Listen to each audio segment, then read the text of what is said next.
Modern man has struggled very hard to reach the moon, but he has not tried very hard to elevate himself spiritually. If one has 50 years of life ahead of him, he should engage that brief time in cultivating this practice of remembering the Supreme Personality of Godhead. This practice is a devotional process. Shravanam Kirtanam Vishnu, Smaranam Pada Sevanam, Archanam Vandanam Dasyam, Sakhyam Atma Nivedanam.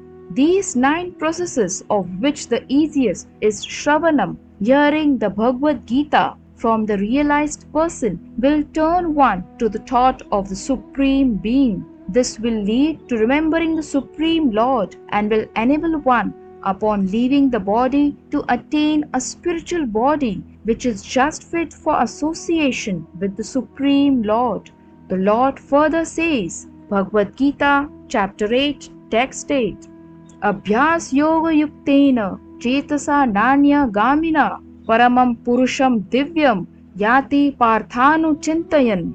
He who meditates on me as the Supreme Personality of Godhead, his mind constantly engaged in remembering me, undeviated from the path, he, O Arjun, is sure to reach me.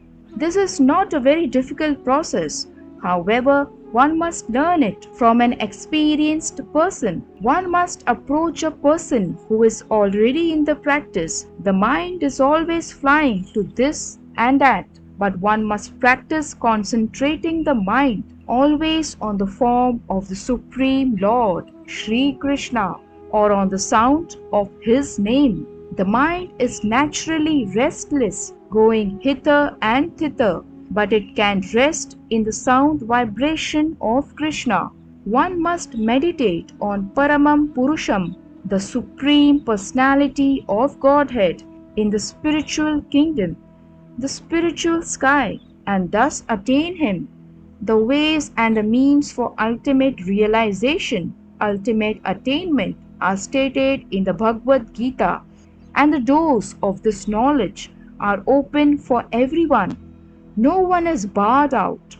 All classes of men can approach Lord Krishna by thinking of Him, for hearing and thinking of Him are possible for everyone. The Lord further says in Bhagavad Gita, chapter 9, text 32, Mam hi partha vyapashritya yapi syuk papa yonaya striyo vaishyas tatha shudras te yapi yanti param gatim. Thus the Lord says that even a merchant, a fallen woman, or a laborer, or even human beings in the lowest status of life can attain the Supreme. One does not need highly developed intelligence.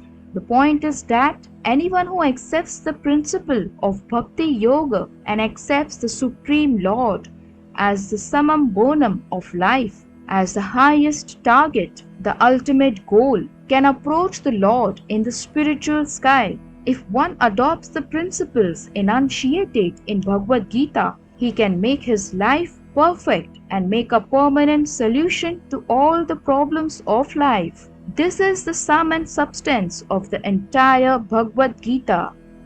Thank you so much for watching. If you liked the video, then please like, share, and please subscribe to the channel if you haven't.